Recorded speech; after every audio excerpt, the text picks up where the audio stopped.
नमस्कार दोस्तों, स्वागत है आपका अपना ही यूट्यूब चैनल टुडे एग्जाम पर। दोस्तों, जैसा कि एसएससी 30 सीरीज के अलावा हम लोग रिवीजन क्लास भी देख रहे हैं। आज ये हमारी 8वीं रिवीजन क्लास है। इससे पहले हमने आपको 7 रिवीजन क्लास प्रोवाइड करा दिया है। आशा करते हैं कि आप देखे समझे सुने होंगे।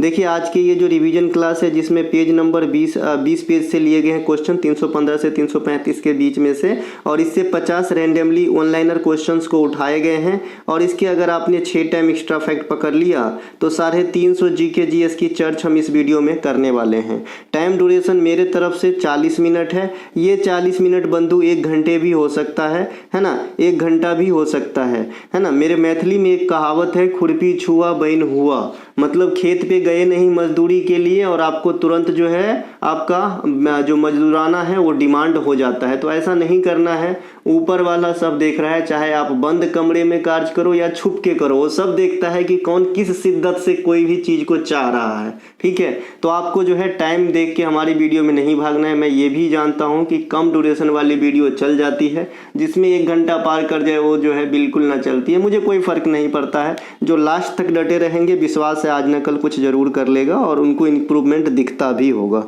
तो जो बच्चे ई बुक PDF बिहार SSC के लिए भी PDF है, RPF के लिए भी है, NTPC RPF के लिए, इनके अलावा भाई UPP के लिए भी है।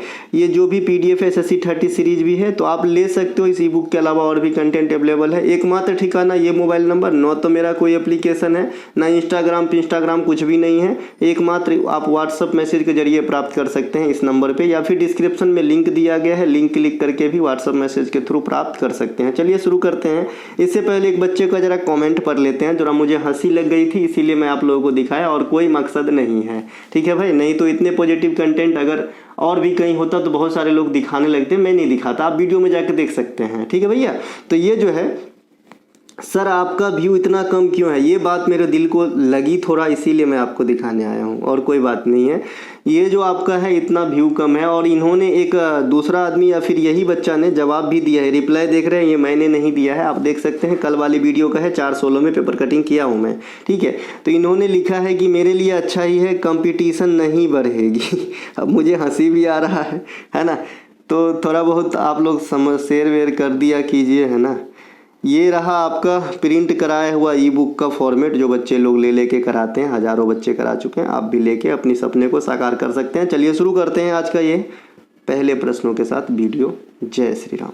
पहला प्रश्न है, अलाउद्दीन खिलजी की शासन अवधि कब से कब तक रही थी। देखिए, अलाउद्दीन खिलजी नाम से स्पष्ट है खिलजी वंश के होंगे, तो ये 1296 से 1316 के बीच में जो है इनकी शासन अवधि रही थी। इन्होंने क्या क्या गुल खिलाया भाई सल्तनत काल में। तो इन्होंने जो है सबसे पहले सेना को नगद वेतन देना स्टार्ट किया। सेना को नगद वेतन देना स्टार्ट किया कौन? अलाउद्दीन खिलजी। इन्होंने बाजार नियंत्रण प्रणाली लगाई। क्या लगाई भाई? बाजार नियंत्रण प्रणाली लगाई। इन्होंने दक्षिण विजय के लिए किसे सेलेक्ट किया था, ये भी क्वेश्चन आपके एग्जाम में आता है। तो दक्षिण विजय के लिए मलिक काफूर को सेलेक्ट किया था। मलिक काफूर कौन थे भाई? मलिक काफूर जो है इनका खास आदमी था, जो बेसिकली एक वो था, है ना। इनके अलावा जो है आपका मलिक काफूर अलाउद्दीन खिलजी का बता दिया। अलाउद्दीन खिलजी जो है 1000 खंभा महल भी बनवाए थे। 1000 खंभा महल भी बनवाए थे।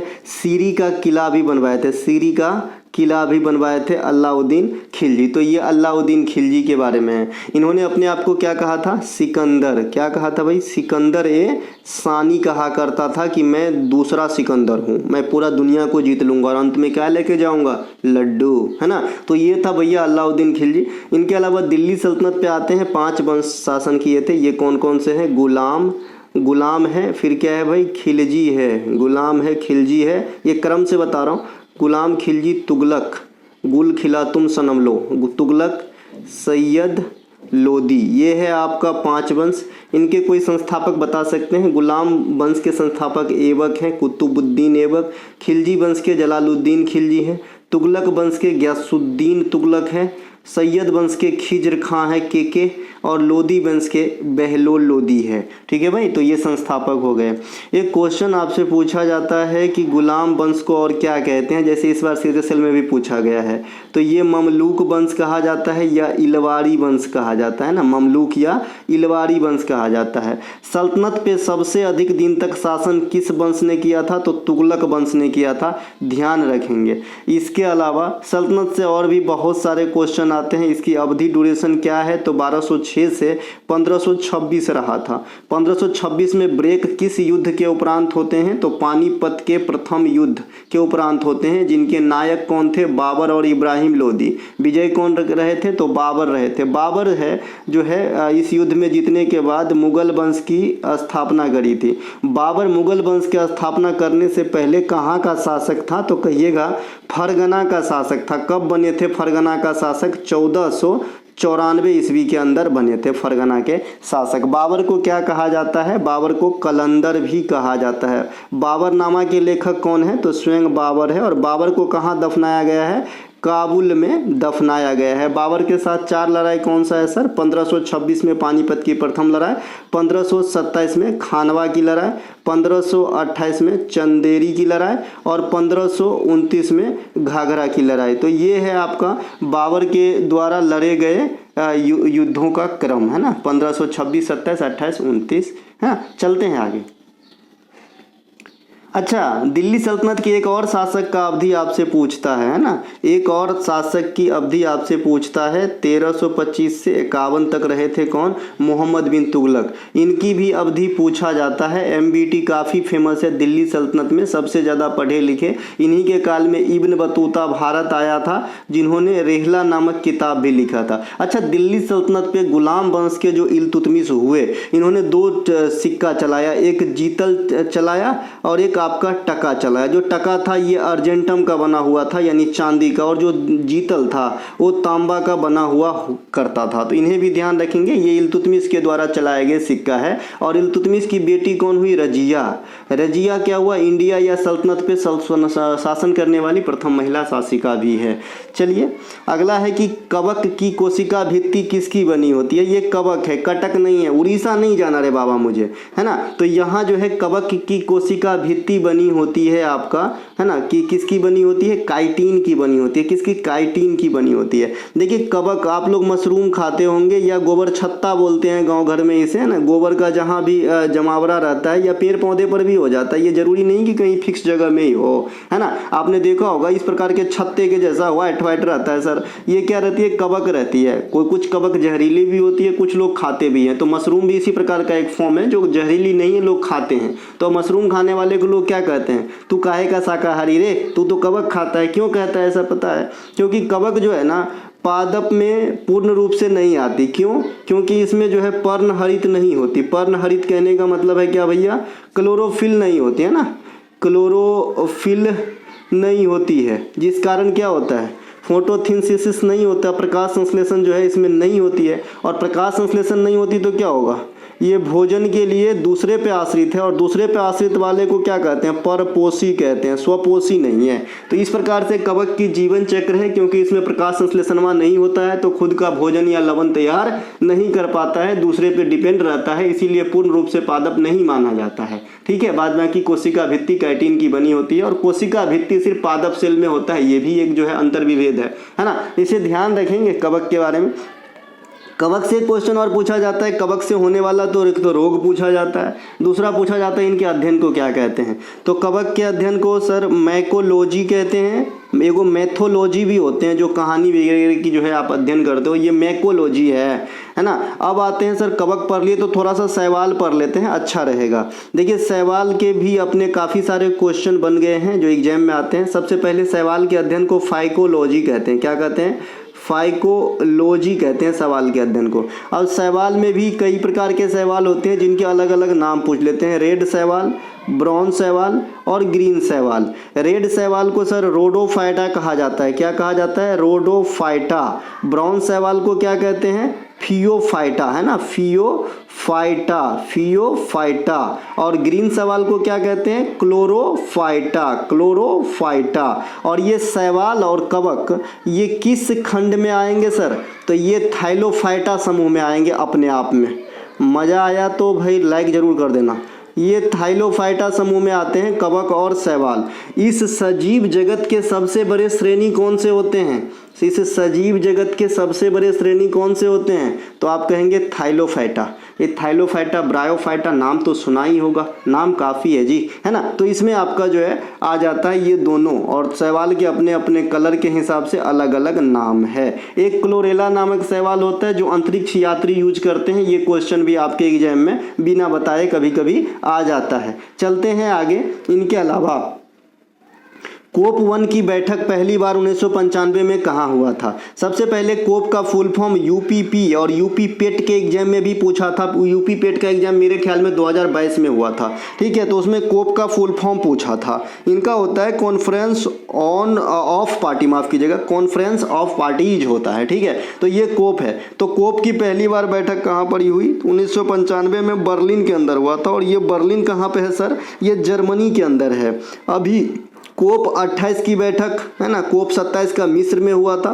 कोप 28 का कहाँ पे? संयुक्त अरब अमीरात में हुआ है। तो ये ध्यान रखेंगे, इजिप्ट में हुआ था कोप 27 का, तो ये ध्यान रख लेंगे, कोपा वाला बैठक है ये, है ना। इनके अलावा G20 की बैठक तो समझ ही रहे हैं। G20 की बैठक 23 वाला ये भी आपसे पूछेगा कहाँ पे हुआ था? इंडिया के अंदर हुआ था, जहाँ पे बहुत बड़ा काम हुआ था। क्या हुआ था काम भाई? कि अफ्रीकन यूनियन को इसमें सदस्य दिया गया था। और अफ्रीकन यूनियन AU मैंने शॉर्ट में लिखा है। AU को किस प्रकार का बैंक है? स्मॉल फाइनेंस बैंक है ना, स्मॉल फाइनेंस बैंक है AU, है ना। जिसमें किस बैंक का विलय अभी अभी हुआ है? फिनकेयर बैंक का विलय अभी अभी हुआ है। चलो यहाँ फिर से याद दिलाता हूँ, AU में आपका मिल गया है फिनकेयर बैंक। ये 2024 की घटना है। फिनकेयर बैंक मिल गई है। यूपी पुलिस वाले ये क्वेश्चन दग सकता है एग्जाम के अंदर, ठीक है। माइक्रो फाइनेंस के बारे में कल पूरे बात बता दिया था एक प्रश्न को लेकर, सेट नंबर 21 में। चलते हैं आगे। राजीव जनार्दन का संबंध किस वाद्य यंत्र से है सर? तो राजीव जनार्दन का संबंध सितार से है। सितार से कितने वाद्य यंत्र? नए नए चेहरा बताए हैं, कुछ हो याद हो, एक को दूगो, कल का पहला या दूसरा क्वेश्चन देख लीजिएगा। जो भी नए चेहरे हैं उनको जरूर ध्यान रखिएगा। बाद बाकी शंकर वाला बहुत सारे आदमी का नाम बताया, रागनी शंकर, अनुष्का शंकर, उदय शंकर, रवि शंकर। इन सब की भी अपनी अपनी विशेषता है कि कोई वाद्य यंत्र से, कोई डांस से संबंधित है। तो जो जहाँ पे है अच्छे से सहेज के रखिएगा। मेरे द्वारा बताए गए चीज़ों को आपको काम आएगा सर, ठीक है। निस्वार्थ भाव से कर रहे हैं सर ये सब, ठीक है, ताकि आप एक दिन सफल हो जाओ और ऑफिस में बैठ के अपनी डब्बे की रोटी तोड़ के चैन से खाओ, ठीक है। चलिए शुरू करते हैं, मतलब आगे चलते हैं थोड़ा सा। एशियाई कुश्ती चैंपियनशिप 2023 में, या फिर जो आपका टॉपिक वाइज है वहाँ पे जाके देखिएगा। एशियाई कुश्ती चैंपियनशिप 2023 में 57 kg किलोग्राम वर्ग में गोल्ड किसने प्राप्त किया था? अमन सेहरावत ने। कौन प्राप्त किया था? अमन सेहरावत ने प्राप्त किया था। तो इसे ध्यान रखेंगे। 57 kg वाला में एशियाई कुश्ती चैंपियनशिप 2023 में। एशियाई कुश्ती चैंपियनशिप 2023 कहाँ पर हुआ था सर? अस्ताना में।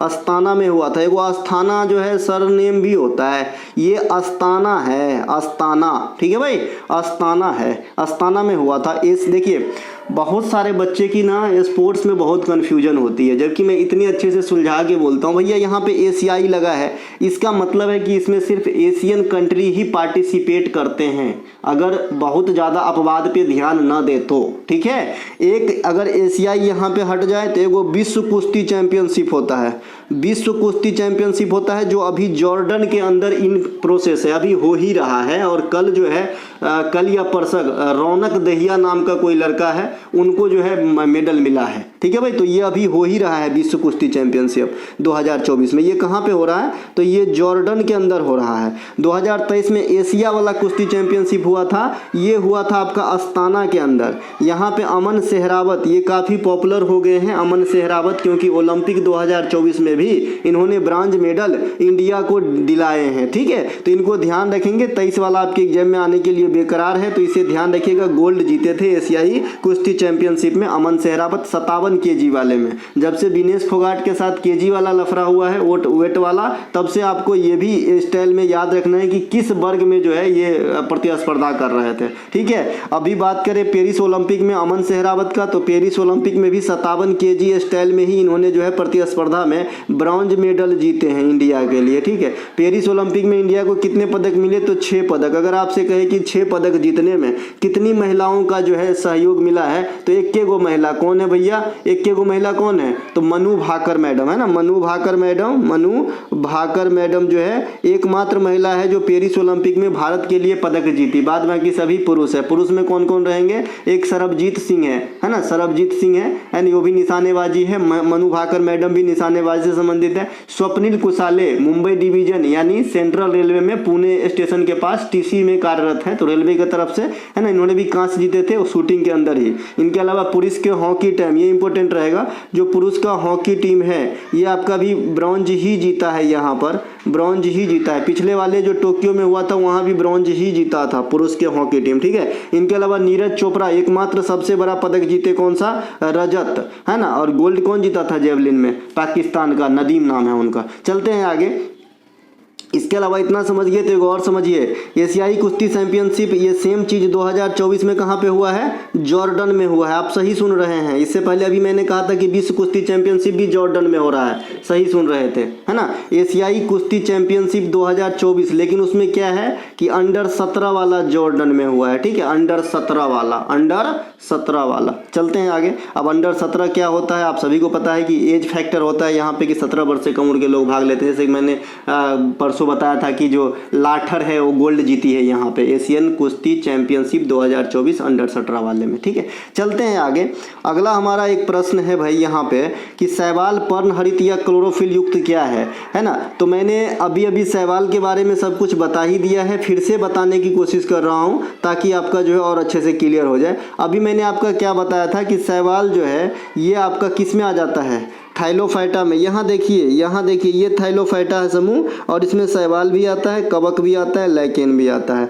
सबसे पहले आप प्लांट किंगडम को 2 प्रकार से बांट देते हो, एक तो आपका क्रिप्टोगेम्स होता है और एक फेनरोगेम्स होता है। यहाँ से बहुत क्वेश्चन आता है जी, है ना। फेनरोगेम्स में आपका फूल होता है ना, फेनरोगेम्स में जो है आपका फ्लावर होगा, फ से फेनरो फ से फ्लावर। एक होता है जो आपका क्रिप्टोगेम है ना, क्रिप्टो करेंसी ना, तो जो क्रिप्टोगेम्स होता है इसके अंदर फूल नहीं होता है। यहाँ पे देखिए लिखा है अपुष्पभिद पुष्पोभिद। पुष्पोभिद में 2 गो आता है, एगो नग्न बीजी एगो आवृत बीजी है ना, जिम्नोस्पर्म एंजियोस्पर्म, ये दोनों पार्ट है किसके, फेनरोगेम्स के। जो अपुष्पी होते हैं क्रिप्टोगेम होते हैं, इसमें अलग अलग है थाइलोफाइटा, ब्रायोफाइटा, टेरिडोफाइटा, जिसमें सबसे बड़े समूह कौन सा, थाइलोफाइटा। थाइलोफाइटा में कौन सा, शैवाल, कवक, लाइकेन। ये मैंने 22 मिनट का वीडियो आप लोगों के लिए 6 महीना पहले ही बना दिया था कि इस टॉपिक से क्वेश्चन आते हैं और आपको अच्छे से बारीकी से समझाया है, उसी का आप यहाँ पे थंबनेल जो है देख रहे हैं जो चिपका हुआ है। चलते हैं आगे। बाद में की जो किंगडम है वो 5 भागों में बांटा गया है, जो अलग से यहाँ पे दिखा गया है। एनिमल है, प्लांट है, फंगी है, बैक्टीरिया है और प्रोटोजोआ है। चलते हैं आगे। खजुराहो नृत्य महोत्सव कितने दिनों तक चलती है या मनाई जाती है।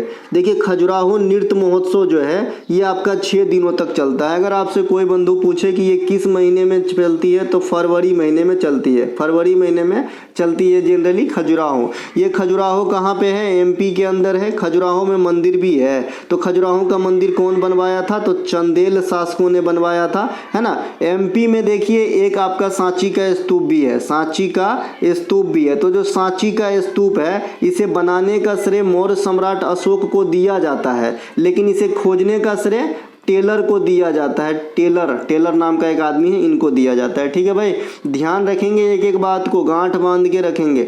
ये जो खजुराहो मंदिर है इसमें सबसे बड़ी मंदिर कौन सी है, कंदरिया महादेव का मंदिर है। ये कंदरिया महादेव नाम से स्पष्ट है कि महादेव त्रिपुरारी का मंदिर है ये, है ना। और ये किस शैली में बनी है, तो ये आपका जो है उत्तर भारत का कौन सा शैली है जी, द्रविड़। और द्रविड़ तो इधर का हो जाएगा दक्षिण का, उत्तर का नागर शैली है। नागर प्लस पंचायतन शैली में बना ये मंदिर आपका जो है खजुराहो में स्थित है। तो ये 6 दिनों तक चलती है, ध्यान रखेंगे। इनके अलावा राज्य के निदेशक सिद्धांत के अंतर्गत शिक्षा का उपबंध किस आर्टिकल के अंदर करी गई गई है। देखिए शिक्षा का उपबंध जो है ये आर्टिकल 45 के अंदर किया गया है सर। कहाँ किया गया है? 45 के अंदर किया गया है। शिक्षा का उपबंध भारतीय संविधान के अंतर्गत फंडामेंटल राइट के अंदर भी है, फंडामेंटल ड्यूटीज के अंदर भी है और डीपीएसपी के अंतर्गत भी है। तो ये तीनों जगह शिक्षा का जिक्र है, बस आर्टिकल अलग अलग होंगे क्योंकि इनके पार्ट ही अलग है। जैसे कि आपको पता है कि फंडामेंटल राइट पार्ट 3 में है, फंडामेंटल ड्यूटीज जो है ये पार्ट 4 के ए में है, इसके अलावा डीपीएसपी जो है ये पार्ट 4 में है। तो जब पार्ट अलग तो आर्टिकल भी अलग है ना। तो अब हम बात कर लेते हैं कि जो डीपीएसपी है इसमें आपका जो है आर्टिकल 45 शिक्षा का उपबंध करने को बोलता है, जो 6 से 14 वर्ष तक के बच्चों की यहाँ पर भी बात हुई है कि इनके लिए शिक्षा की जो है उपबंध किया जाए या व्यवस्था करा जाए। ठीक है। अच्छा, डीपीएसपी किसको इंस्ट्रक्शन दे रहा होता है? किसी व्यक्तिगत आदमी को नहीं, ये किसी व्यक्तिगत आदमी को नहीं दे रहा होता है, लेकिन जो मौलिक कर्तव्य है वो व्यक्तिगत पेरेंट्स पे लागू होता है जो बच्चे को पाल रहा होता है, समझ रहे हैं। और जो फंडामेंटल राइट है वो बच्चे पे लागू होता है जिनको शिक्षा लेना है। तो इन सब चीज़ों में थोड़ा सा फर्क समझिएगा महाराज, है ना। तो ये देखिए, तो 45 नंबर हो जाएगा आपका डीपीएसपी के अंतर्गत। डीपीएसपी भाग 4 में आयरलैंड के संविधान से लिए गए हैं और इनके आर्टिकल कहाँ से कहाँ तक रहेगा सर? 36 से 51 तक रहेगा। इसमें कितने प्रकार को जो है कैटेगराइज किए गए हैं? तो गांधीवादी, उदार बौद्धिक और समाजवादी विचारधारा से प्रेरित है हमारा डीपीएसपी। ठीक है। ये परिवर्तनीय है या नहीं? नो, नेवर, ये परिवर्तनीय नहीं है। इसके अलावा जो फंडामेंटल राइट में शिक्षा की बात है वो कहाँ पे है? आर्टिकल 21 के में है। इसे कब ऐड किया गया? 2002 में ऐड किया गया। कौन सा अमेंडमेंट था वो? 86वां अमेंडमेंट था, है ना। तो ये ध्यान रख लेंगे। इनके अलावा शिक्षा से संबंधित जो मौलिक कर्तव्य के अंदर है ये कहाँ पे है? आर्टिकल 51 के 1-11 में है। ये कब ऐड किया गया? तो सेम 2002 में 86वां संविधान संशोधन के द्वारा ही ऐड किया गया था। दोनों में एज फैक्टर क्या है? 6 से 14 वर्ष तक के बच्चों पे एप्लीकेबल होता है फंडामेंटल राइट और पेरेंट्स पे लागू होता है मौलिक कर्तव्य, लेकिन बच्चा का उम्र सेम ही 6 से 14 वर्ष वहां भी दिखाया गया है। तो ये शिक्षा से 3 जगह आपकी जानकारी है कि कहाँ कहाँ है। इसके अलावा तीनों का मैंने भाग बता दिया है। अब तीनों की आर्टिकल देख लेते हैं। जो आपका मौलिक अधिकार है इसे भारतीय शिक्षा संविधान का मैग्ना कार्टा कहा जाता है, जो यूएसए के संविधान से लिए गए हैं। वर्तमान में 6 हैं, पहले 7 हुआ करता था। 7वां जो हटा ये 44वां संविधान संशोधन 1978 के द्वारा हटाया गया था। अब ये संपत्ति के अधिकार जो है कहाँ पे रखा गया है? तो 300 के ए में रखा गया है। तो जो 6 मौलिक अधिकार है ये कौन कौन से मौलिक अधिकार है? तो 14 से 18 समानता का अधिकार है, 19 से 22 स्वतंत्रता का अधिकार है, 23 और 24 शोषण के विरुद्ध अधिकार है, 25 से 28 धार्मिक स्वतंत्रता है ना, 29 और 30 अल्पसंख्यक से हित से संबंधित है और 32 ये संवैधानिक उपचारों के अधिकार से संबंधित है, जिससे सुप्रीम कोर्ट रिट जारी करते हैं और भीमराव अंबेडकर ने इसे संविधान का आत्मा माना था। चलते हैं आगे। इनके अलावा गीता गणेशन का संबंध किस नृत्य से है? देखिए, गीता गणेशन का संबंध भरतनाट्यम से है। भरतनाट्यम को आप सदीरट्टम भी कहते हैं। इनके जो तत्व है, एलिमेंट्स है, क्या है भाई? अलीरप्पू है, जाति स्वरम है, शब्दम है, तिल्लाना है, मंगलम है। इसके अलावा भरतनाट्यम में और क्या कुछ खास है? इससे कहाँ से प्रेरित है? तो भरत मुनि के नाट्यशास्त्र और नंदिकेश्वर के अभिनय दर्पण से। इसे अग्नि नृत्य भी कहते हैं। ये सबसे पुरानी शास्त्रीय नृत्य है। इसमें भगवान या फिर डैटी की बात करें तो इसमें जो है भगवान शिव की पूजा करी जाती है। इनके कई शैलियाँ होते हैं, बज्जबूर, पंडनलूर शैली, ये सब होते हैं भरतनाट्यम के अंदर। अब हम चलते हैं आगे, है ना। इनके अलावा अच्छा, एक वो चीज़ और छूट गया, एकहार कहेगा ना, एकहार भी इन्हीं नृत्य से संबंधित है, भरतनाट्यम से। एकहार है ना, तमिलनाडु का शास्त्रीय नृत्य है। गिरना तथा बोरी किस नदी की प्रमुख सहायक नदियों में से है? तो ताप्ती नदी की। गिरना और बोरी नदी जो है ये किसकी सहायक नदी हो जाएगा? तो ये ताप्ती नदी की सहायक नदी हो जाएगा, गिरना और बोरी। ताप्ती नदी किस घाटी को फॉलो करता है? रिफ्ट वैली को फॉलो करता है या भ्रंश घाटी को फॉलो करता है? ताप्ती और नर्मदा भी करता है, नर्मदा ताप्ती दोनों करता है। अच्छा, नर्मदा और ताप्ती दोनों उल्टा दिशा में बहने का काम करता है, यानी ये ईस्ट टू वेस्ट बहते हैं, ईस्ट टू वेस्ट बहते हैं। जनरली नदियां जो है वेस्ट टू ईस्ट बहती है, लेकिन ये उल्टा बहती है। उल्टा बहने के कारण ये डेल्टा का निर्माण नहीं करती है। डेल्टा का आकार पूछा जाता है, कैसा होता है? ट्रायंगल शेप का होता है ना। डेल्टा किसके परिणाम है? नदियों के द्वारा बनती है डेल्टा, या फिर जल राशि के द्वारा बनती है डेल्टा। ठीक है मेरे भाई। दुनिया में सबसे बड़ी डेल्टा गंगा ब्रह्मपुत्र डेल्टा, जो कहाँ पे है? पश्चिम बंगाल और बांग्लादेश तक फैला हुआ है, जहाँ सुंदरी की वृक्ष और बंगाल टाइगर पाया जाता है। डेल्टा में जो है सुंदरबन डेल्टा में किस प्रकार के वन है, तो मैंग्रोव वन है। मैंग्रोव वन को क्या कहते हैं, ज्वारीय वन भी कहते हैं। ये कैसी वन होती है, तो इसकी अधिकांश पेड़ पौधे या वनस्पति जो है जल में डूबी हुई होती है आधा से अधिक तक। ठीक है भैया। तो जो गिरना और बोरी नदी है ये ताप्ती की सहायक नदी है। किसकी नदी है, सहायक नदी है, ताप्ती की है। ताप्ती नदी और नर्मदा अभी हमने कहा था ये दोनों के दोनों कहाँ पे गिरते हैं सर, तो ये अरब सागर में गिरते हैं। कहाँ पे गिरते हैं, अरब सागर में गिरते हैं। नर्मदा के बारे में क्या कुछ खास है, तो एमपी का जीवन रेखा है, लाइफ लाइन ऑफ एमपी है। साथ ही साथ नर्मदा नदी जो है ये पेनिनसुलर इंडिया की अरब सागर में गिरने वाली सबसे बड़ी नदी है। चलते हैं आगे। ये अमरकंटक से निकलती है, कौन सा, नर्मदा। और ये अगर बात कहेंगे आप ताप्ती, ताप्ती कहाँ से निकलती है, कोई बच्चा, एक भी बच्चा बता दो ताप्ती नदी कहाँ से निकलती है, किस पर्वतमाला से निकलती है, कम से कम इतना तो बता दो। सतपुरा रेंज से निकलती है ना, सतपुरा पर्वत से। इनके अलावा मांग और पूर्ति का नियम किसने दिया था, अल्फ्रेड मार्शल ने दिया था। मांग और पूर्ति का नियम, इसी में से खाली पूर्ति को कट कर दिए, मांग का नियम तो फिर एडम स्मिथ आंसर हो जाएगा ना, एडम स्मिथ आंसर हो जाएगा। अगर खाली मांग का नियम कहे तो, मांग और पूर्ति का नियम कहे तो अल्फ्रेड मार्शल आंसर होगा। एडम स्मिथ को जो है इकोनॉमिक्स का फादर कहा जाता है। एडम स्मिथ कौन सा किताब लिखे हैं, द वेल्थ ऑफ नेशंस, है ना, द वेल्थ ऑफ नेशंस माने जो राष्ट्र के धन, है ना, नेशन, ये इन्होंने एक पुस्तक लिखे, ये ध्यान रखेंगे। इनके अलावा राष्ट्रपति पर महाभियोग संसद के किस सदन में उठाए जाते हैं, कोई उठाए हैं आज तक, बताइएगा एक बार भी ऐसा हुआ है कि नहीं। ठीक है। राष्ट्रपति पर जो है महाभियोग या आर्टिकल 61 के अनुसार आप संसद के कोई भी सदन को सिलेक्शन कर सकते हैं, कहीं से भी उठाया जा सकता है, चाहे तो लोकसभा हो राज्यसभा हो, कोई फर्क नहीं पड़ता है। तो इसे भी ध्यान रखेंगे। इनके अलावा जो राष्ट्रपति के जो आर्टिकल्स हैं जो इम्पोर्टेंट, उनको जरूर याद रखिएगा कि कौन सा आर्टिकल कब आपको काम आ जाए, राष्ट्रपति वाला। तो ये कौन कौन से आर्टिकल हैं जो आपको ध्यान रखना चाहिए। सबसे पहले राष्ट्रपति का पद ही आपको ध्यान रखना चाहिए, समझे। तो राष्ट्रपति का पद कितने में है जी, 52 में, है ना। 52 से 61 डायरेक्ट बताए हैं, पकानिको का दियोदशम, तो इसे आपने याद रख लेना है। इसके अलावा पकानिकोका के बाद, पकानिकोका दियोदशम के बाद आपको क्या याद रखना है ना, तो ये जो है आपका इनका एगो 72 याद रखना है जो क्षमादान से संबंधित है। 123 याद रखना है, अध्यादेश से संबंधित है ना। 76 याद रखना है, महान्यवादी की नियुक्ति, ये सब राष्ट्रपति से संबंधित है। 108 भी याद रख सकते हैं, ज्वाइंट सीटिंग को बुलाते हैं राष्ट्रपति। ये सब राष्ट्रपति से संबंधित जो है एडिशनल आर्टिकल है। बाद में कि 52 से 61 डायरेक्ट हिट करता है राष्ट्रपति साहब को। चलते हैं आगे। राष्ट्रपति कार्यपालिका का प्रधान होता है, लेकिन वास्तविक प्रधान या फिर जो पावर है इनको उपयोग कौन करते हैं इंडिया में केंद्र स्तर पे, तो प्रधानमंत्री। और राज्यों में कार्यपालिका का प्रधान कौन होते हैं, गवर्नर होते हैं, है ना। लेकिन अगर कहे कि भाई जो राज्यों की पावर है उसका उपभोग कौन करते हैं, तो सीएम करते हैं। चलते हैं आगे।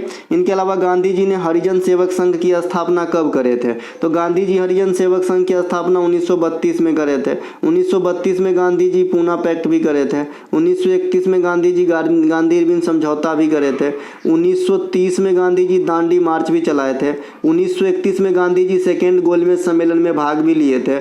1924 में गांधी जी बेलगांव अधिवेशन की अध्यक्षता भी किए थे। 1922 में गांधी जी चौरा चौरी हत्याकांड के कारण असहयोग आंदोलन को स्थगित भी किए थे। 1920 में गांधी जी असहयोग आंदोलन चलाए थे। 1918 में खेरा सत्याग्रह चलाए थे। 1917 में चंपारण सत्याग्रह चलाए थे। इसके अलावा और भी बात करेंगे तो 1893 से लेकर 1903-4 तक नटाल इंडियन कांग्रेस, इनमें से कोई भी एक ऑप्शन रहेगा, है ना, जो अफ्रीका के अंदर किए थे नटाल इंडियन कांग्रेस की स्थापना। 1915 में गांधी जी इंडिया लौटे थे। 1893 में गांधी जी अफ्रीका गए थे। तो ये कुछ 1942 में भारत छोड़ो आंदोलन चलाए थे। 1948 में गांधी जी मृत्यु को प्राप्त किए थे, शहादत को प्राप्त किए थे। तो ये गांधी जी से संबंधित ईस्वियाँ हैं, ध्यान रखेंगे। बाद बाकी और भी कुछ इंस्टीट्यूट है जो आपके एग्जाम में आते हैं, HRA आते हैं, HSRA आता है, नौजवान सभा आता है, अभी नव भारत आता है। तो ये सब पहले भी कई बार बता चुके हैं, फिर भी जो बताया उतना तो बता ही दूंगा। HRA की स्थापना की बात करेंगे 1924 में होगा। ये फिर HSRA हसरा बन जाते हैं 1928 में भगत सिंह साहब के द्वारा। फिर नौजवान सभा का गठन भगत सिंह साहब 26 में किए थे। अभिनव भारत की स्थापना BD सावरकर नासिक में 1904 में किए थे। गदर पार्टी की स्थापना सैन फ्रांसिस्को में लाला हरदयाल 1913 में किए थे, है ना। इंडियन इंडिया हाउस की स्थापना 1905 में श्याम जी कृष्ण वर्मा लंदन में किए थे। तो ये सब आपको ध्यान रखना है ना। महादेव। इनके अलावा ICC cricketer of the year 2023 महिला कौन है? देखिए ICC cricketer of the year 2023 महिला में बात करेंगे तो इनका नाम है नेट स्कीवर ब्रंट। ये 2023 के लिए भी है, 2022 के लिए भी है। ये 2 साल लगातार जीते हैं। आपको पता होना चाहिए जो महिला क्रिकेटर ऑफ द ईयर होता है उन्हें कौन सा अवार्ड मिलता है? तो इसे मिलता है रिचेल फ्लिंट अवार्ड। कौन सा अवार्ड मिलता है? रिचेल फ्लिंट अवार्ड दिया जाता है, रिचेल फ्लिंट अवार्ड। और जो पुरुष में क्रिकेटर ऑफ द ईयर होता है उसे क्या दिया जाता है? सर गारफील्ड अवार्ड दिया जाता है ना, sir Garfield award. Garfield Sobers नाम है इसका, गारफील्ड अवार्ड दिया जाता है। तो ये ध्यान रखेंगे, ये मेल को दिया जाता है, ये फीमेल को दिया जाता है जो वर्ष के सर्वश्रेष्ठ क्रिकेटर चुने जाते हैं। वर्ष के सर्वश्रेष्ठ क्रिकेटर बहुत कैडर में चुने जाते हैं, जैसे ओडीआई में अलग, जैसे विराट कोहली करंट वाला, टी20 में अलग जो आपका सूर्य कुमार यादव है करंट वाला, टेस्ट में अलग चुने जाते हैं, उभरता हुआ खिलाड़ी अलग चुने जाते हैं, है ना, emerging player of the year. तो ये सब जो है थोड़ा सा ध्यान रखेंगे। बाद में ये 2 अवार्ड जो बताया जरूर ध्यान रखेंगे कि जो महिला में ओवरऑल चुनी जाती हैं उनको जो है रिचेल फ्लिंट अवार्ड, और जो पुरुष में चुने जाते हैं उनको सर गारफील्ड अवार्ड से सम्मानित करा जाता है। ठीक है मेरे भाई। इनके अलावा टी20 महिला क्रिकेट में कहेगा कि भाई जो है आपका कौन बनी थी क्रिकेटर ऑफ द ईयर महिला में टी20 फॉर्मेट के अंदर? पुरुष में तो सूर्य कुमार यादव हैं, तो महिला में कौन है तो आप बता देना। कौन थी वो? एक सेकेंड रुक जाओ, क्या नाम है उनका? हेली मैथ्यूज, है ना, हेली मैथ्यूज, हेली मैथ्यूज नाम है इनका, हेली मैथ्यूज नाम है इनका। ये जो है टी20 फॉर्मेट के क्रिकेटर ऑफ द ईयर है महिला में 2023 के लिए। चलते हैं आगे।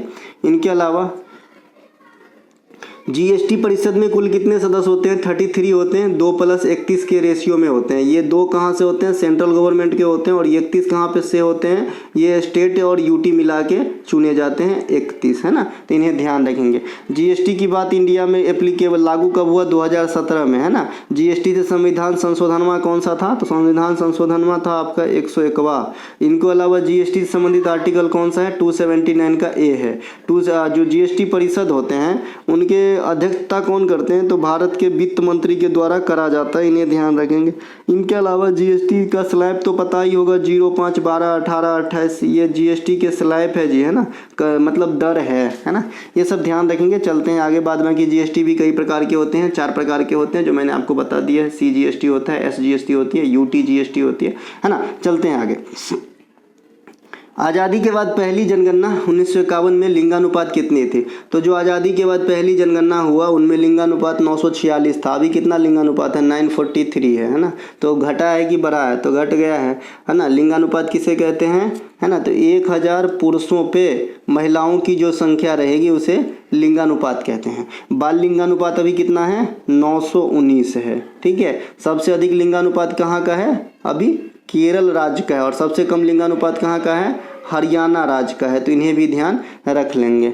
इनके अलावा और भी बहुत सारे चीज़ आपसे पूछे जाते हैं कि आज़ादी के समय जनघनत्व कितना, मतलब आज़ादी के बाद जो आपका ये हुआ जनगणना तो उसमें जनघनत्व कितना काउंट किया गया था? तो 117 व्यक्ति पर किलोमीटर काउंट किया गया था। आज हमारे यहाँ जनघनत्व कितने हैं? 382 व्यक्ति पर किलोमीटर। तो हम लोग कितने गुना बढ़ गए हैं, है ना। तो यहाँ पे आप देख सकते हैं 117 से 300, है ना, 82, 317 51, 351 यानी 3.1 के करीब बढ़ चुके हैं हम लोग, है ना। इनके अलावा गोवा से कर्नाटक के बीच के तट को क्या कहते हैं? देखिए गोवा से कर्नाटक के जो बीच के तट है उसे हम लोग कहते हैं केनरा तट। क्या कहते हैं भाई? गोवा सबसे पहले पश्चिमी घाट और पूर्वी घाट आपको समझ में आना चाहिए। यहाँ पे हमने 3-4 तट बताया है। सबसे पहले काठियावाड़ी तट बताया हमने यहाँ पे, काठियावाड़ी तट जो गुजरात में है। और ये गुजरात से लेकर के दमन तक के क्षेत्र को कहते हैं। गुजरात से लेकर के केंद्र शासित प्रदेश दमन और दीव तक को कहते हैं। दमन से जो गोवा वाला पोर्शन है इसे हम कोंकण तट कहते हैं ना, कोंकण तट कहते हैं। और गोवा से जो कर्नाटक वाला पोर्शन है इसे हम कहते हैं केनरा तट। केनरा बैंक का नाम सुने ना। इनके अलावा जो ये कर्नाटक है और इनके नीचे जो केरल है तो यहाँ कर्नाटक और केरल वाले पार्ट को हम मालाबार तट कहते हैं। तो इसमें आपने क्वेश्चन बनता देखा होगा कि मालाबार तट किस राज्य के तट को मालाबार तट कहते हैं? तो केरला के तट को कहते हैं। एक सेकेंड रुकिए, इनको PDF देने दीजिए, नहीं तो हमको जीने नहीं देगा। रुकिए थोड़ा देर, तो जबकि बता दिए हैं कि हम वीडियो बना रहे हैं। 5 मिनट रुक जाइए, है ना। एक सेकेंड भैया। चलते हैं आगे, है ना। तो ये गोवा वाला तट, केनरा तट, चारों तट आपने देख लिया। इसके बाद जो है नीलगिरी कहाँ पे है, तमिलनाडु के अंदर है। और पूर्वी घाटी के तट के जो है ऐसा पार्टिकुलर नाम तो नहीं है, सीधे पूर्वी तटीय मैदान कहते हैं या पूर्वी घाटी या उत्तरी सरकार कहते हैं। बाद बाकी एक तट भी है पूर्वी घाट में जिसे आप कोरोमंडल तट कहते हो, ठीक है। चलते हैं आगे। ऑस्ट्रेलिया ओपन 2024 में महिला एकल के विजेता कौन है? महिला एकल के विजेता है आर्यना सबलेंका और पुरुष एकल के विजेता थे यानिक सिनर। चूंकि यानिक सिनर नया चेहरा है ग्रैंड स्लैम में, है ना, तो आपको ये ध्यान रखना है कि ये किस देश के हैं यानिक सिनर। तो ये इटली के रहने वाले हैं यानिक सिनर। ऑस्ट्रेलिया ओपन जो है साल में सबसे फर्स्ट में कराया जाता है। क्या है? सबसे फर्स्ट में कराया जाता है साल में ऑस्ट्रेलिया ओपन। फिर कौन सी? French open. फिर कौन सी? विंबलडन। और लास्ट में कौन सा होता है? USA open. अगर इसकी स्थापना के आधार पे सबसे ओल्ड कौन सा होगा तो सबसे ओल्ड विंबलडन है। 1877 में इसकी स्थापना हुई थी। और सबसे न्यू ऑस्ट्रेलिया ओपन है 1905 में। तो ये दोनों बात अलग अलग है। सबसे जो न्यू है वो सबसे पहले आपका कराया जाता है ग्रैंड स्लैम टूर्नामेंट। ऑस्ट्रेलिया और अमेरिका किस में खेले जाते हैं? तो ये खेले जाते हैं हार्ड कोर्ट में, फ्रेंच वाला क्ले कोर्ट में, और जो विंबलडन है वो ग्रास कोर्ट में खेले जाते हैं, ठीक है मेरे भाई। इनके अलावा भारत में नागरिकता अधिनियम किस वर्ष आया था? तो 1955 में आया था नागरिकता अधिनियम, है ना। नागरिकता संशोधन वाली बात कब हुई थी? 2019 के अंदर। इसे ध्यान रखेंगे। नागरिकता संविधान के कौन भाग में है? 2 में है। आर्टिकल कहाँ से कहाँ तक है? तो 5 से 11 तक नागरिकता से संबंधित आर्टिकल है। नागरिकता कई प्रकार से इंडिया में लिए जा सकते हैं और कई प्रकार से समाप्त किए जा सकते हैं नागरिकता को, ठीक है, ये ध्यान रखेंगे। इनके अलावा एकल नागरिकता है इंडिया में भैया, वो ब्रिटेन के संविधान से लिया गया है। ये क्वेश्चन भी आपके एग्जाम में आता है। खेलो इंडिया यूनिवर्सिटी गेम 2024 के विजेता कौन है? तो खेलो इंडिया यूनिवर्सिटी गेम 2024 के विजेता है चंडीगढ़ यूनिवर्सिटी। कौन है? चंडीगढ़ यूनिवर्सिटी। ये गेम जो है 2024 में कहाँ पे कराया गया था? तो नॉर्थ ईस्ट में कराया गया था, पूर्वोत्तर भारत में इसे कराया गया है खेलो इंडिया यूनिवर्सिटी गेम का।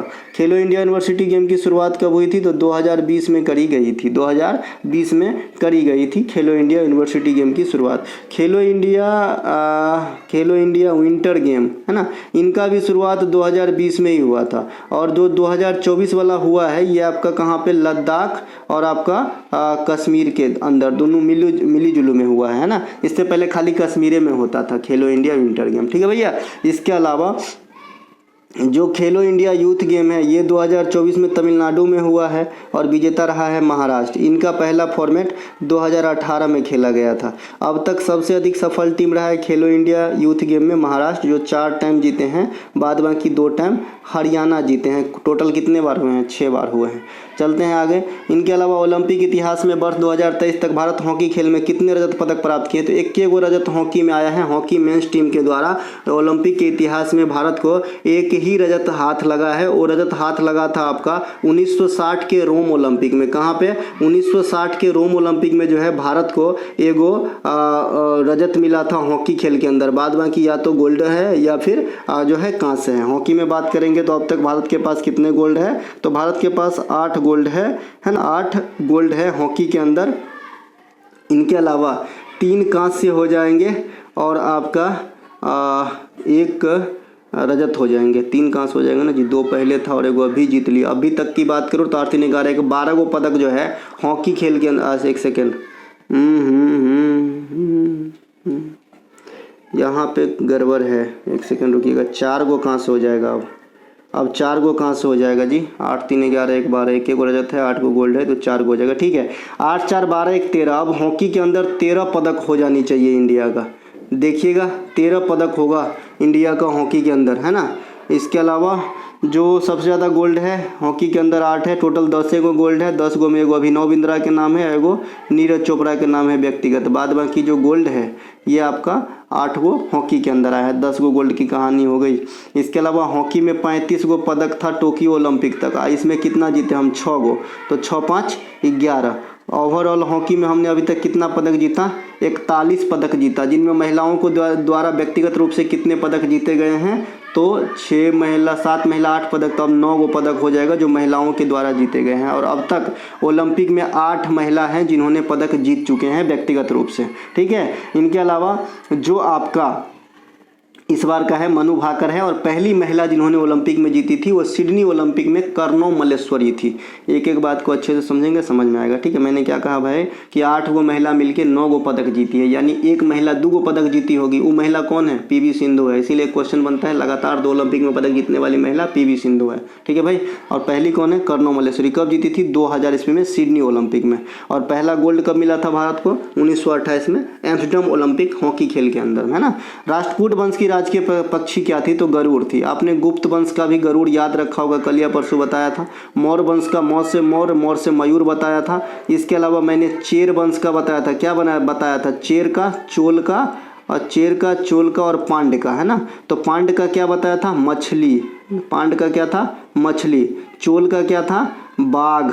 और चेर का क्या था? धनुष बाण, है ना, धनुष बाण, है ना। तो इस प्रकार से आप ध्यान रखेंगे। ये गिनी चुनी जो वंश है इनके जो है राजकीय चिन्ह पूछ देते हैं। राष्ट्रकूट वंश के आपका हो जाएगा गरुड़, जो गुप्त वंश के भी हैं। मयूर आपका मौर्य वंश के, चेर वंश के धनुष्बाण, चोल वंश के बाघ, और पांड वंश के मछली राजकीय चिन्ह हुआ करता था। प्रतिवर्ष राष्ट्रीय सांख्यिकी दिवस कब मनाया जाता है? राष्ट्रीय सांख्यिकी दिवस मनाया जाता है गुरु 29 जून को। कब मनाया जाता है? 29 जून को। किसके याद में, किसके जन्मदिन पे?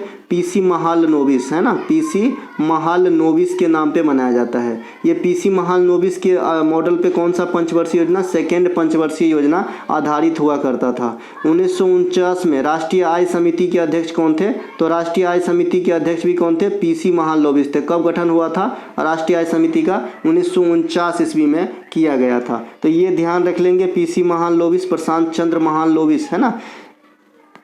इनके अलावा जो आप जन्मदिन की बात आया है तो भाई 31 अक्टूबर को राष्ट्रीय सद्भावना दिवस मनाया जाता है, जो किसके, एक सेकेंड, राष्ट्रीय एकता दिवस, माफ़ कीजिएगा, राष्ट्रीय एकता दिवस मनाया जाता है 31 अक्टूबर को। वल्लभ भाई पटेल साहब के जन्मदिन पे मनाया जाता है। 25 दिसंबर को सुशासन दिवस अटल बिहारी वाजपेयी साहब के जन्मदिन पे मनाया जाता है ना। 12 जनवरी को राष्ट्रीय युवा दिवस विवेकानंद साहब के जन्मदिन पे।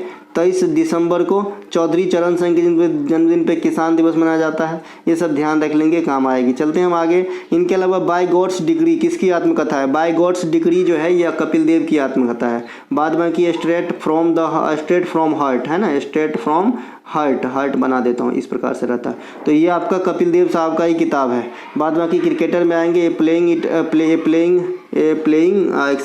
इट माई बे, माफ़ कीजिएगा, ये नहीं है, खाली प्लेइंग इट माई बे, है ना, playing it my bay, Sachin Tendulkar. A century is not enough, Sachin Tendulkar, अपना गांगुली साहब का। 281 एंड बियॉन्ड VVS लक्ष्मण साहब का। इनके अलावा the test of my life Yuvraj Singh साहब का। प्लेइंग टू विन एक किताब अलग है जो साइना नेहवाल मैडम की है, इनको ध्यान रखिएगा। इनके अलावा अभी एक कुट्टी क्रिकेट करके किताब आया है जो रविचंद्रन अश्विन का है ना। इनके अलावा कोलकाता, मुंबई और एक सुरेश रैना का किताब है बिलीव, है ना, बिलीव, विश्वास कीजिए क्रिकेट ने मुझे क्या सिखाया, इस प्रकार का किताब है। तो ये आपका सुरेश रैना का है। कोलकाता, मुंबई और मद्रास में विश्वविद्यालय की स्थापना कब हुई? तो जब वुड के डिस्पैच आए थे 1854 में, जिसे भारतीय शिक्षा का मैग्ना कार्टा कहा जाता है। क्या कहा जाता है? वुड के डिस्पैच को भारतीय शिक्षा का मैग्ना कार्टा कहा जाता है। और भारतीय संविधान का मैग्ना कार्टा किसे कहा जाता है? इसी वीडियो में बताया हूँ, आप लोगों से रिक्वायर्ड है आंसर, ठीक है। तो इसी के तहत जो है आपका 1857 में विद्रोह भी हुआ था। 1857 के अंदर जो है विश्वविद्यालय की स्थापना करा गया। कहाँ पे? कोलकाता, मुंबई और मद्रास में। आपको याद होगा 1862 में कोलकाता और मुंबई मद्रास में ही हाई कोर्ट की स्थापना करी गई थी एक साथ, है ना, तीनों जगह पे। तो ये दोनों बात ध्यान रखेंगे। हाई कोर्ट कहेगा तो 1862 होगा, हाँ, और आपका जो है, और फिर विश्वविद्यालय कहेगा, यूनिवर्सिटी कहेगा तो 1857 होगा। इंडिया में सबसे पहले लड़कियों के लिए आपका यूनिवर्सिटी किसने बनाया था? कर्वे साहब ने, ना, कर्वे साहब ने, है ना। और बालिकाओं के लिए स्कूल किसने खोली थी? तो स्कूल जो है सावित्रीबाई फूले ने खोली थी, ठीक है। बाद बाकी जोनाथन डंकन के द्वारा संस्कृत कॉलेज बनारस, हिंदू कॉलेज बनारस जो है ये आपका एनी बेसेंट के द्वारा, है ना। बनारस हिंदू यूनिवर्सिटी की स्थापना मदन मोहन मालवीय के द्वारा, है ना। एंग्लो इंडियन मुस्लिम कॉलेज की स्थापना सर सैयद अहमद खान के द्वारा। ये सब आपको वेदांतम कॉलेज की स्थापना जो है आपका कोलकाता में राजा राम मोहन राय के द्वारा। ये जरूर ध्यान रखना है भाई, है ना, काम आता है भाई। इनके अलावा मुस्लिम लीग ने सीधी कार्यवाही दिवस कब मनाई? तो 16 अगस्त 1946 को मनाया था। कब मनाया था? 16 अगस्त 1946 को मनाया था मुस्लिम लीग ने सीधी कार्यवाही दिवस, सीधी डायरेक्ट एक्शन, है ना, सीधी कार्यवाही दिवस मनाया था। इसके अलावा आपसे और भी कुछ पूछा जाता है इसमें कि भाई मुस्लिम लीग की स्थापना कब हुआ, तो मुस्लिम लीग की स्थापना आपका हुआ था कब, मुस्लिम लीग की स्थापना कब हुआ था आपका 1906 ईस्वी के अंदर हुआ था। कब हुआ था? 1906 ईस्वी के अंदर हुआ था मुस्लिम लीग की स्थापना। ये ध्यान रखेंगे। कौन किए थे? आगा खां, सलीमुल्लाह खां। कौन किए थे? आगा खां और सलीमुल्लाह खां किए थे मुस्लिम लीग की स्थापना। इसके अलावा एक क्वेश्चन आपसे और इस प्रकार के फॉर्मेट में पूछा जाता है कि जो बंगाल विभाजन था वो बंगाल विभाजन कब जो है आपका प्रभावी हुआ था। तो बंगाल विभाजन प्रभावी की कोई बच्चा डेट बता सकते हैं क्या? तो बंगाल विभाजन प्रभावी होने का जो डेट है वो 16 अक्टूबर भी है, 16 अक्टूबर 1905 है। तो इससे मेल खाता है, इसीलिए आपको एक ही साथ याद रखना है। हम चलते हैं आगे। इसके अलावा क्या बोल रहे हो भाई? सर ई बुक मिल जाएगी क्या? हाँ भाई, क्यों नहीं मिलेगी। तो ये जो है आपका, इसमें आपका बंगाल विभाजन बता दिया था, कितने में बताया था? 16 अक्टूबर 1905 को। और ये आपका जो है डायरेक्ट एक्शन डे कब हुआ था? तो आपका हुआ था भाई 16 अगस्त 1946 को। दोनों बात ध्यान रखेंगे। बंगाल विभाजन किसके काल में हुआ था सर? कर्जन के काल में हुआ था, लॉर्ड कर्जन के काल में हुआ था। ध्यान रखेंगे। चलते हैं आगे। इनके अलावा अरब सागर में गिरने वाली पेनिनसुलर इंडिया की सबसे लार्जेस्ट नदी नर्मदा, अभी इसकी गुणगान हमने ऊपर कर लिया था। हम चलते हैं आगे। सितवे बंदरगाह किस देश में है? सितवे बंदरगाह किस देश में है? म्यांमार में है। कहाँ पे है? म्यांमार में है सितवे बंदरगाह। एक आपका चटगांव शस्त्रागार याद है क्या? चटगांव शस्त्रागार आपको याद होना चाहिए, जिसके नायक कौन थे ये भी क्वेश्चन आपके एग्जाम में पूछा जाता है कि चटगांव शस्त्रागार के जो है नायक कौन थे। तो चटगांव शस्त्रागार के नायक जो है ये आपके थे सूर्य सेन। कौन थे भैया? सूर्य सेन। तो ये जो चटगांव जगह है ये बांग्लादेश के अंदर है, यहाँ पे आपका बंदरगाह भी है ना, इन्हें भी ध्यान रखेंगे। एगो हम्बन टोटा बताए थे, हम्बन टोटा। ये हम्बन टोटा आपका कहाँ पे है? श्रीलंका के अंदर है। आप लोग बताइएगा चाबहार पोर्ट कहाँ पे है? ग्वादर है पाकिस्तान में। चाबहार बताइएगा कि कहाँ पे है ना, बता देना भाई चाबहार कहाँ पे है। इनके अलावा बंदरगाहों में इंडिया में जो कुछ बात कर लेते हैं, जैसे इंडिया के लिहाज से बंदरगाह की बात करें तो सबसे पुरानी बंदरगाह कौन सी हो जाएगी? कोई बच्चा चेन्नई हो जाएगा ना। चेन्नई जो है ये सबसे पुरानी और कृत्रिम बंदरगाह का उदाहरण है ना, कृत्रिम बंदरगाह का उदाहरण है। लेकिन अगर आपसे पूछे कि भाई पश्चिमी घाट की सबसे बड़ी कृत्रिम बंदरगाह कौन सा है, तो पश्चिमी घाट की सबसे बड़ी कृत्रिम बंदरगाह जो है ये आपका कौन सा है? तो JNPT है ना, JNPT है, JNPT है, जवाहरलाल नेहरू पोर्ट ट्रस्ट है। अगर आपसे कहे कि इंडिया में सबसे सुरक्षित लैंड लॉक्ड बंदरगाह कौन सा है, तो विशाखापत्तनम है। ठीक है, ये ध्यान रखेंगे। आपको पढ़ाने के चलते सरस्वती साक्षी में पूजा नहीं कर रहा हूँ, समझ रहे हैं, क्योंकि ये भी एक प्रकार की पूजा ही है मेरे लिए। ये पढ़ा के मैं इसके बाद आपको जो है भगवान जी का आरती करूँगा। ठीक है, मैं महाराष्ट्र में रहता हूँ, यहाँ सूर्योदय बड़ा थोड़ा लेट होता है, तो अभी 5 मिनट पहले हुआ है, तो अभी मेरे ख्याल में 10 मिनट में वीडियो ख़त्म हो जाएगी तब करूँगा।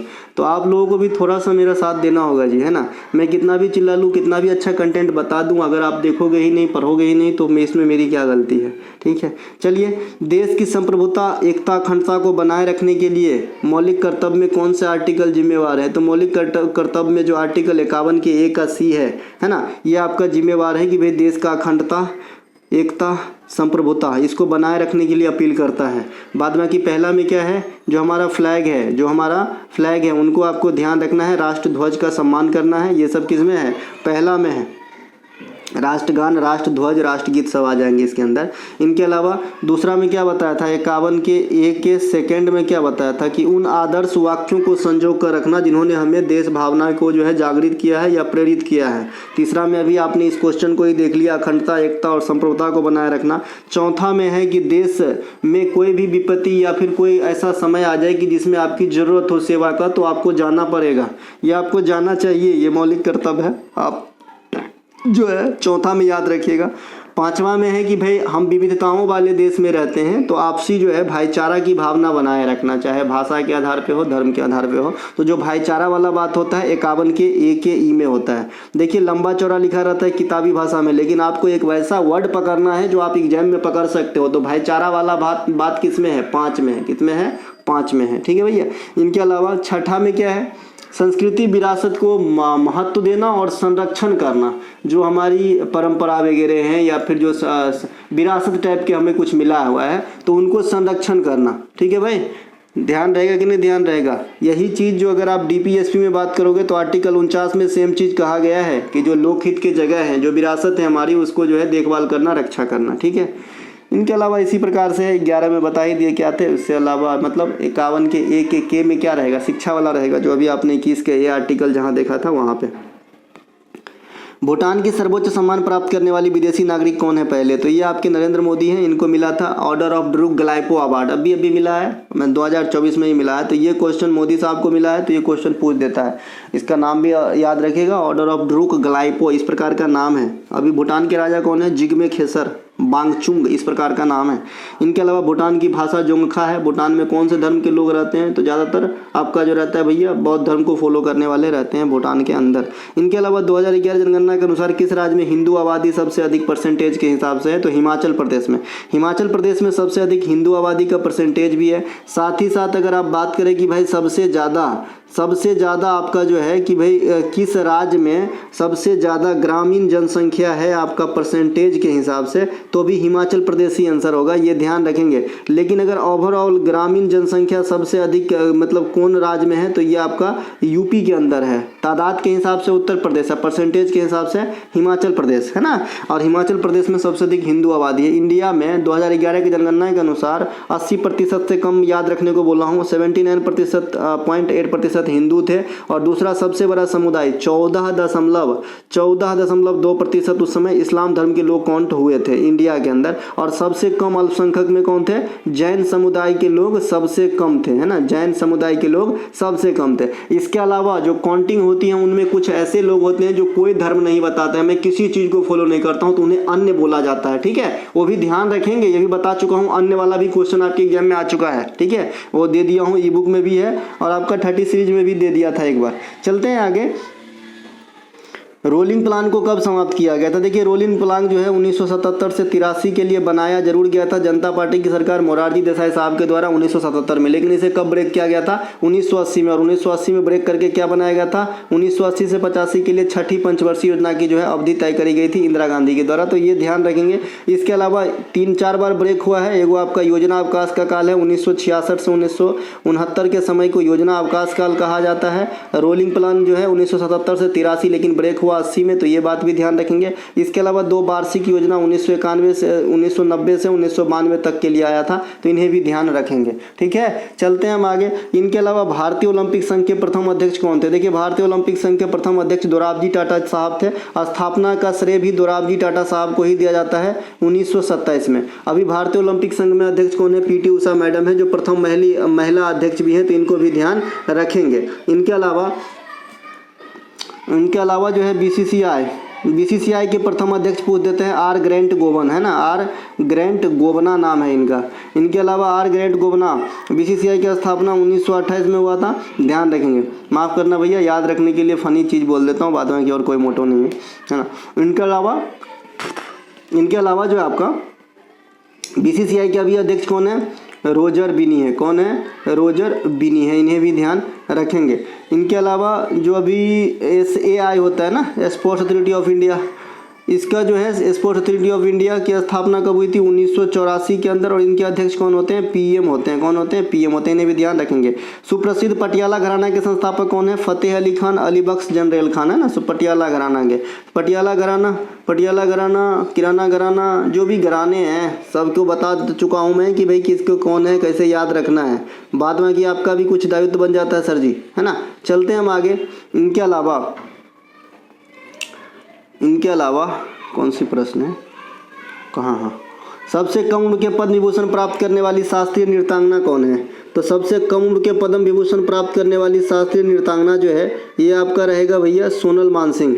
सोनल मानसिंह जो है ये सबसे कम उम्र के पद्म विभूषण प्राप्त करने वाली नृत्यांगना हुई इंडिया में। सोनल मानसिंह कौन कौन से नृत्य कर लेते हैं, कोई भी बच्चा बता दो। तो देखिए सोनल मानसिंह जो है ये ओडिसी तो कर ही लेती है, ओडिसी कर ही लेती है, साथ ही साथ भरतनाट्यम भी कर लेती है ना, भरतनाट्यम और ओडिसी दोनों कर लेती है, तो ये ध्यान रखेंगे सोनल मानसिंह, है ना। ध्यान रखेंगे कि नहीं रखेंगे। इनके अलावा यामिनी कृष्णमूर्ति भी कर लेती है भरतनाट्यम के साथ कुचिपुड़ी, है ना, कुचिपुड़ी कर लेती है भरतनाट्यम के साथ, यामिनी कृष्णमूर्ति, इन्हें भी ध्यान रखें। कल मैंने कुमारी कमला को बताया था, कुमारी कमला भरतनाट्यम तो करती है, साथ में मणिपुरी और आपका जो है कथकली भी कर लेती है। इसी प्रकार से जो ये है मल्लिका साराभाई, मृणालिनी साराभाई और एक है मल्लिका साराभाई। मृणालिनी साराभाई भी 2 नृत्य जानती है जो, और उनकी बेटी मल्लिका साराभाई भी 2 नृत्य जानती है। तो ये कुछ कैरेक्टर जो दोहरे नीति के हैं, 2-2 नृत्य या 2 से अधिक नृत्य जानते हैं। जैसे इलियाना सिस्टारिस्टी ओडिसी जानती है, और एक है इंद्रानी रहमान, वो बहुत सारे नृत्य जानती है ओडिसी के अलावा भी। तो ऐसे आपके एग्जाम में आ जाते हैं कभी कभी कि इनके अलावा कौन सा नृत्य कर लेता है।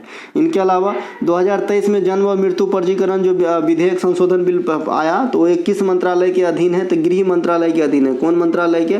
गृह मामले के मंत्रालय के जो है आपका मृत्यु पंजीकरण संशोधन बिल। अच्छा, जनगणना जो होता है ये भी आपका गृह मंत्रालय के अधीन ही कराया जाता है। महापंजीयक एवं रजिस्ट्रार जो होता है, जनगणना आयुक्त तो महापंजीयक, उनके माध्यम से, है ना। तो ये ध्यान रखेंगे। इनके अलावा जो आपका, हे भगवान, इसके अलावा जो आपका जनजातीय मामला जो अभी आपका SC/ST संशोधन बिल पास किया गया, तो नाम से स्पष्ट है कि जनजातीय विभाग से होगा। तो इस प्रकार से बहुत सारी चीज़ पकड़ में आ जाती है, बहुत सारी चीज़ पकड़ में नहीं आती है। जैसे मैंने कल एक क्वेश्चन रखा था आपका, कौन सा क्वेश्चन रखा था देखिए ना, विज्ञान एवं प्रौद्योगिकी मंत्रालय से वो संबंधित हुआ करता था। कौन सा क्वेश्चन था अभी याद नहीं आ रहा है क्वेश्चन, लेकिन कल ही पढ़ाया था मैंने। चलते हैं आगे, याद आएगा तो बता दूंगा।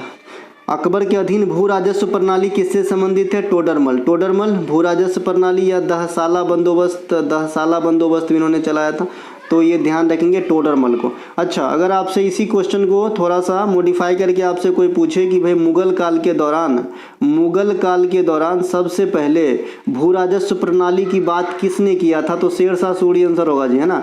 अगर आपसे ये कोई पूछता है कि मुगल काल के दौरान, है ना, जो है भू राजस्व की बात सबसे पहले किसने सुझाया था, तो शेरशाह सूरी, ठीक है। लेकिन अकबर के काल के दौरान भू राजस्व प्रणाली किसने लाया, तो टोडरमल आंसर होगा। दोनों बात अलग अलग है, अलग अलग नंबर मिलते हैं, ध्यान रखेंगे, ठीक है। इनके अलावा अकबर का संरक्षण भी पूछा जाता है, तो बैरम खान के द्वारा हुआ था, इनको ध्यान रखेंगे। और बाद बाकी अकबर के बारे में सब जानते ही हैं। 1605 में इनकी मृत्यु हो गई, 1556 में पानीपत के सेकंड लड़ाई से जो है सत्ता में आया। इनके अलावा अकबर के काल को स्वर्ण काल कहा जाता है मुगल काल के अंदर, खास करके साहित्य लेखन के लिए, क्योंकि इनके दरबार में जो रहते थे कभी उनको नवरत्न कहा जाता था, जो ज़्यादा पढ़े लिखे हुआ करते थे। अकबर ने सती प्रथा का अंत करने का भी प्रयत्न किया था, और भी अकबर ने फतेहपुर सिकरी, बुलंद दरवाजा, इबादत खाना, इसके अलावा जोधाबाई का महल, इसके अलावा आगरा का किला इत्यादि का निर्माण भी करवाए हैं। तो हम चलते हैं आगे, ठीक है। इसके अलावा कृषक जीवन ज्योति योजना किस राज्य से संबंधित है, तो ये छत्तीसगढ़ राज्य से संबंधित है, कृषक जीवन ज्योति योजना। अभी सुमंगला योजना भी एगो चल रहा है, सुमंगला योजना उत्तर प्रदेश में चल रहा है, सुमंगला योजना, इसे ध्यान रखेंगे। इसके अलावा आबुआ आवास योजना, आबुआ झाबुआ, एगो झाबुआ जगह का नाम है जो आपका MP के अंदर है, ये है आबुआ आवास योजना जो है ये आपका चलता है झारखंड के अंदर, तो इसे भी ध्यान रखेंगे। आबुआ आवास योजना को झारखंड के अंदर याद रखेंगे, ठीक है। इनके अलावा और भी महतारी बंदना योजना भी छत्तीसगढ़ में चल रहा है, महतारी बंदना योजना। लाडली लक्ष्मी लाडली बहना योजना आपका MP के अंदर चल रहा है। अम्मा वाहिनी योजना आपका सिक्किम के अंदर चल रहा है। तो ये सब योजना आपको, विद्यांजलि योजना आपका कहाँ पे चलेगा भैया, असम के अंदर, नहीं, विद्यांजलि योजना जो है, अरुणोदय योजना असम के अंदर चलेगा ना, अरुणोदय योजना जो है ये असम के अंदर चलेगा। तो ये सब ध्यान रखेंगे। विद्याश्री योजना ये चलेगा आपका पश्चिम बंगाल के अंदर, तो ये सब आपको जो है ध्यान रखना है भैया। इनके अलावा रजिया सुल्तान को गाड़ी से कब हटाया गया? अरे गाड़ी पे नहीं चढ़ी थी वो, गद्दी है ना, गद्दी है ना, तो गद्दी से हटाया गया था 1240 में। 1236 में इन्होंने जो है सत्ता में आई थी और 40 में हटी थी। इनकी विवाह अल्तुनिया से हुई थी, इल्तुतमिश की बेटी थी, दिल्ली सल्तनत में राज करने वाली प्रथम महिला शासिका हुई थी। राष्ट्रीय आय में क्या क्या शामिल करी जाती है? राष्ट्रीय आय में शामिल करी जाती है, जैसा कि आप यहाँ पे देख रहे हैं, मजदूरी और वेतन भी शामिल करी जाती है राष्ट्रीय आय के अंदर। धीनोधर की पहाड़ी कहाँ, किस राज्य में है? गुजरात में है। बराबर की गुफा कहाँ पे है? बिहार में है ना। महर्षि लोम का कहाँ पे है गुफा? लोमस ऋषि का। तो आप लोग मुझे कमेंट कीजिएगा, क्योंकि पहले भी मैंने इस प्रकार की क्वेश्चन आपको बता चुका है। चलते हैं आगे। इनके अलावा अच्छा, यहाँ पे भीमबेटका का गुफा, बाघ गुफा, भीमबेटका का गुफा, बाघ गुफा, उदयगिरी गुफा, ये तीनों MP के अंदर हो जाएगा। इनके अलावा बोरा का गुफा, ये आपका आंध्र प्रदेश के अंदर हो जाएगा। कार्ला अजंता एलोरा का गुफा महाराष्ट्र में हो जाएगा। जंजीरा का किला भी रख लिया यहाँ पे। इनके अलावा उदयगिरी का गुफा ये आपका उड़ीसा के अंदर भी है ना, तो ये सब ध्यान रखेंगे। चलते हैं आगे। बराबर की गुफा बिहार में। सेबी की वैधानिक मान्यता कब मिली थी? 1992 में। स्थापना कब हुआ था? 1988 के अंदर। ये क्या है? शेयर बाजार को रेगुलेट करने वाली संस्था है। वर्तमान में जो अध्यक्ष हैं माधवीपुरी ही है, माधवीपुरी ही है। और सेबी में माधवीपुरी प्रथम महिला अध्यक्ष हैं। इनके अलावा प्रस्तावना की भाषा किस देश के संविधान से लिए गए हैं? तो ये लिए गए हैं आपके ऑस्ट्रेलिया से, लेकिन खाली प्रस्तावना कहेगा तो यूएसए से। एकल नागरिकता, द्विसदनीय विधायिका, ये सब ब्रिटेन से लिए गए हैं। विधि का शासन भी ब्रिटेन से लिए गए हैं, ठीक है भैया।